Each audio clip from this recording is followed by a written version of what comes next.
Still on the page of heinous crimes and the connection to mental health, we have in the studio a mental health coach and community engagement officer, Sunshine Series Mind Wellness, Rachel Ale. Rachel, thank you for joining us. Hi, thank you. Good morning.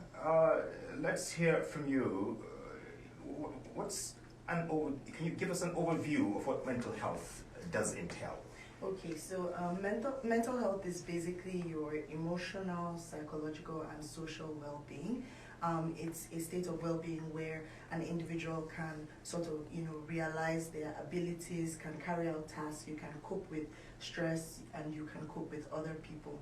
And mental health generally is, should be defined in positive terms, because a lot of people, once they hear mental health, they equate it to mental illnesses or mental disorders.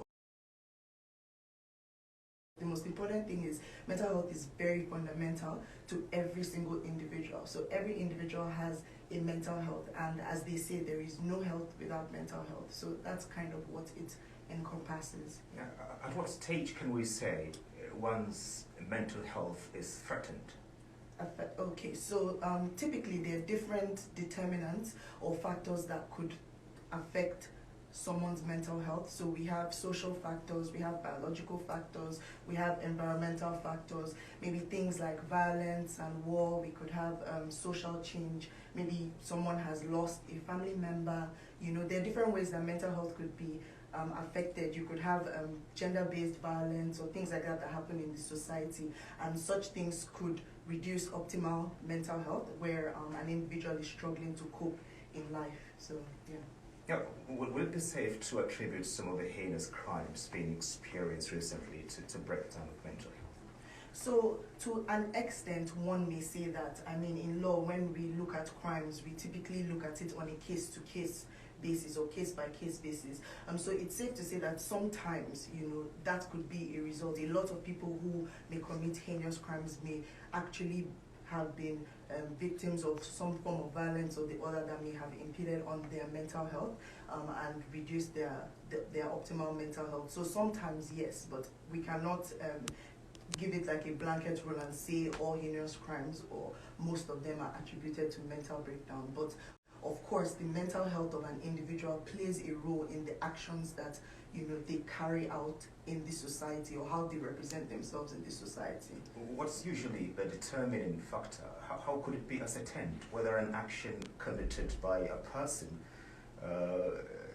was, if you like, born out of a breakdown of mental health? Also, sometimes court might order maybe what you call a psychological evaluation to see.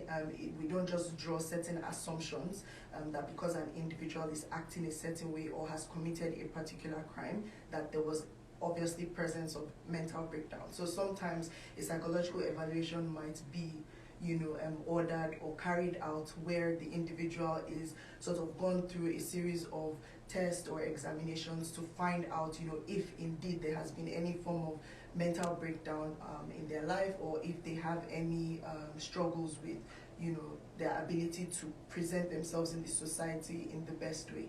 So yes, there's typically some of that. So from your experience, does that usually play out, when it comes to investigating cases?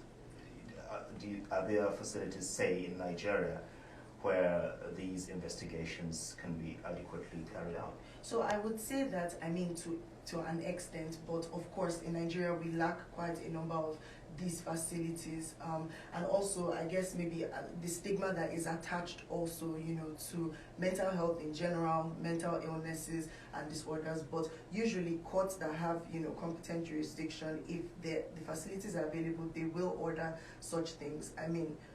We see that maybe in Nigeria we probably have only 6 psychiatric hospitals for a population of over 200 million people. So you wonder if the citizens are not even being effectively catered to in this regard. Where would we be able to bring in issues of psychological evaluations and things like that? So they do happen sometimes. That it's not out there maybe on social media does not mean they don't happen, but of course we're really lacking in facilities and even research personnel that could get into these things in detail. So how big is mental health issue in this country? Wow, it's a lot. There have been some statistics. Of course, I know that sometimes we deal with data issues in Nigeria where we're not able to get effective data, but mental health issues and mental health in general, like first of all, everybody has a mental health, right?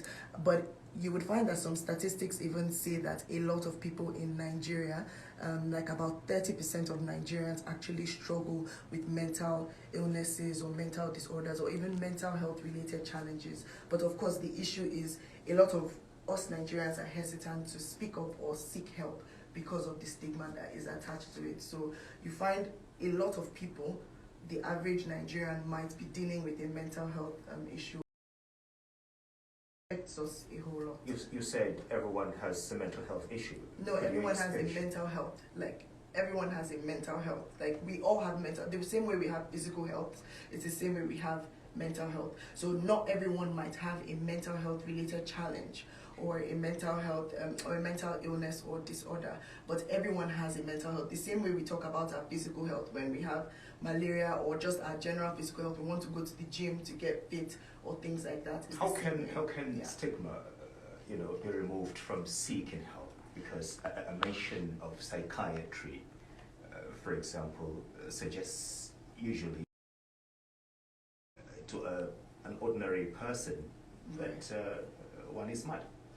Right, so I think it starts from, in terms of reducing the stigma on, seeking help, I think that it starts from the words that we use, like as average Nigerians. I know that, a lot of us are not really open to having such conversations because nobody wants to be tagged with having a mental health issue or a mental illness. But it's the same way if we look at physical illness, if we're okay with saying, oh, I had malaria or I had typhoid this other day, then we should be okay with being able to say, oh, I'm struggling with this, or I've been diagnosed with anxiety or bipolar. So it starts with the words, the way we're able to say, even those of us Before I let you go, okay, would you advocate periodic mental checks, for example?